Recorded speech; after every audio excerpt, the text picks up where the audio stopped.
Mga opisyal sa Dakbayan sa Talisay mihangop nga masugda na ang pagparehistro sa mga SIM card number aron maminusa na ang mga binuang gamit ang telecommunication. Ani ang detalye sa report ni Femery Dumabo.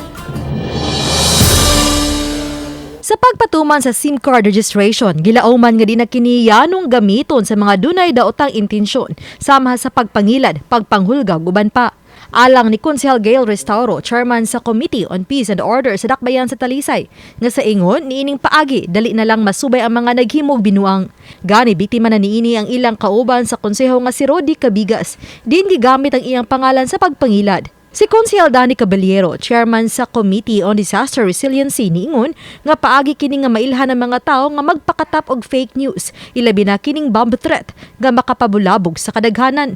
Murag kitang tanan siguro na biktima naman ta ng mga scams like one lang recently usa sa atong member sa atong colleague si Councilor Rudy na biktima murag aware man siguro mo sa media so with SIM card registration at least sayo na lang kayo ang pag-trace sa kinsay nagbinuang 100 days enough ra gyud depende sa siguro og asa ta magpa-register ang limited na sa asa ta mo duol mo na yung mga problema ta nayusahay ang atoang panggobyerno usay threat nila og nabitong uban mong hulga og mga bomb threat unya dili gid maayo dako nagikatabang sa atong ekonomiya kundi sa dako sa ikatabang sa katawhan. Samtang dakong uyon si Barangay Puok Kapitan Osmundo Cuenco Manrial sa pagpatuman sa maong balaod kay makaminos kini sa krimen ilabi na ang pagpakatab og mga istorya nga makadaot sa usa ka tawo. Si Talisay City Mayor Samsam Gulyas nagkadayon usab nga makabenepisyo ang tanan sa maong balaod. Huwag ilaha lang mao ang pagsunod sa proseso.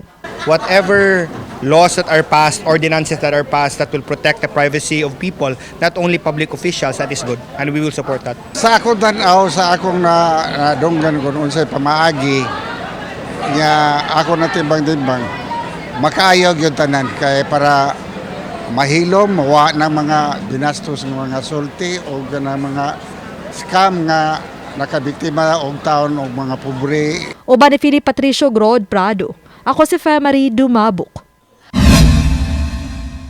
Balitang Bisdak.